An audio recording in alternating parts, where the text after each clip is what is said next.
With me now in the studio is Magdalena Freudenschuss. She is the partner of Peter Steudtner, who's being held in Turkey. Welcome, Magdalena. A very difficult time for you and your family. Have you been in touch with your partner, Peter Steudtner, since he was taken into detention?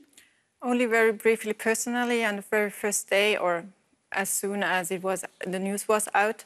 And afterwards, during the last nearly 2 weeks, only through the lawyers. Now, he's being accused of aiding a terrorist group and carrying out anti-government activities. What do you make of these allegations? They are completely absurd.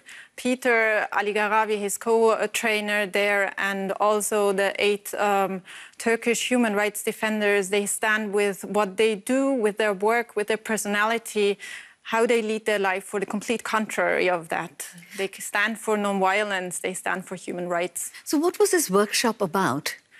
It was about IT management for human rights defenders. As you know, human rights defenders deal with really sensitive issues. They deal with personal stories, so it's crucial for them to know how to store data, how to remember the password of their phone, of their laptop. All these simple issues which we all need to know actually in a digitized world. And especially in Turkey at the moment where the media is facing a crackdown from the government, that journalists need to be able to do their work. Why do you think that your partner was targeted?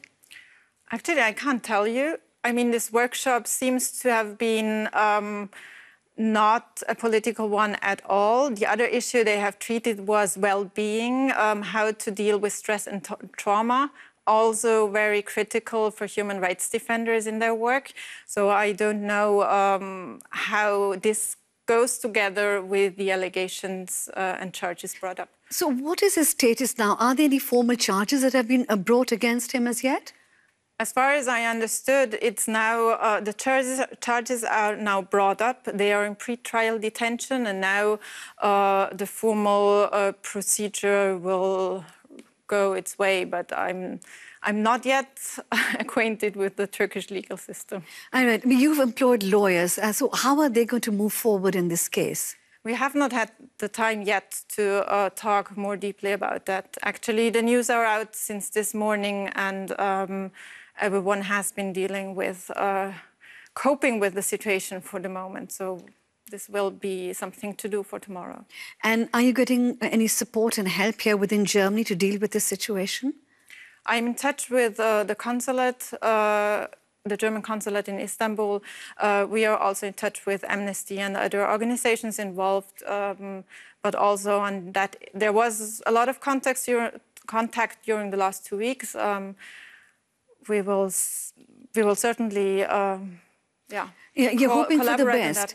Because, in fact, one of the people arrested is also the Turkey director of Amnesty International, and the organization has described this detention of these 6 activists, including your partner, as a travesty of justice. There doesn't seem to be any connections between the charges brought up and what happened there at the workshop, but also in the work of the human rights defenders in Turkey before. I mean, several of them, if not all, are renowned human rights defenders in Turkey working for their societies. Now, just very briefly, how worried are you about your partner right now? Of course, I'm worried.